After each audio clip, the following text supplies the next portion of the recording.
It brings me great joy to be able to speak on behalf of our CEO, Alejandro Castillo, and the 215 local associations throughout the nation that are serving 2 million women and their families. Today, as we are faced with deep anti-immigrant sentiments and continued policing of people of color, we reaffirm our vision of peace, justice, freedom, and dignity for all.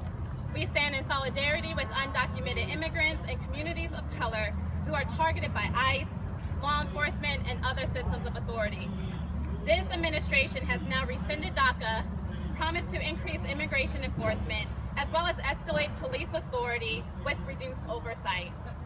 These efforts will work to create a storm of racial profiling, raids, police violence, detention, and deportation, each having a long-lasting impact on immigrant families and our communities at large. Roughly 97% of recipients of DACA identify as people of color. I want to be clear, this is not about the Constitution, this is about xenophobia, this is about race. And as we know, many people of color in this country bear disproportionately amount of burdens and end with negative outcomes by no fault of their own. This rescission of DACA and failure to pass the DREAM Act only exasperates these inequities. It is our responsibility to protect and support these communities. It is our responsibility to ensure that conversations about immigrant rights are intersectional, identify the ways in which women and girls are harmed, and it is our responsibility to resist anti-Blackness. We know that immigrants, or those perceived as immigrants, are under threat of racial and religious profiling. According to the research conducted by the Black Alliance of Just Immigration, Black immigrants are 3 times more likely than all immigrants combined to be detained and deported. As one of the largest networks of domestic violence service providers in the U.S., we know that these proposed immigration changes have devastating effects on immigrant survivors of gender-based violence. Abusers often use immigration status as a tactic of abuse to intimidate and control victims.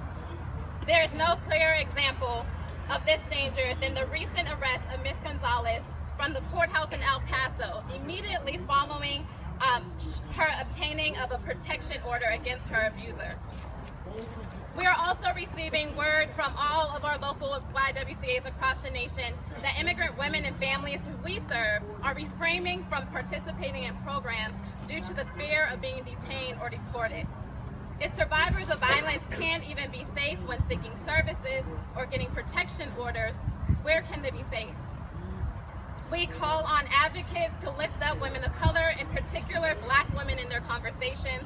We call on local jurisdictions to provide sanctuary for immigrant families and people of color.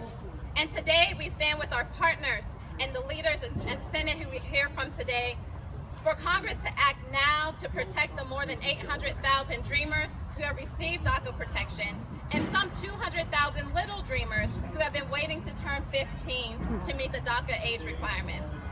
YWCA has long understood that not one of us can be free until all of us are free. And thus it is up to us all to ensure that Dreamers, Black immigrants, women, LGBTQ immigrants, and families not only survive, but have access to the resources and opportunities they need to thrive. Thank you.